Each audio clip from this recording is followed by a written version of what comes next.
ஆதிசைவம் மேல சத்தியமா அந்த ஆனமுகம் மேல சத்தியமா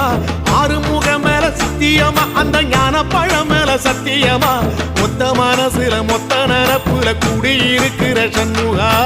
அறுபடையும் சண்முகா நெஞ்சுக்குள்ளதா சண்முகா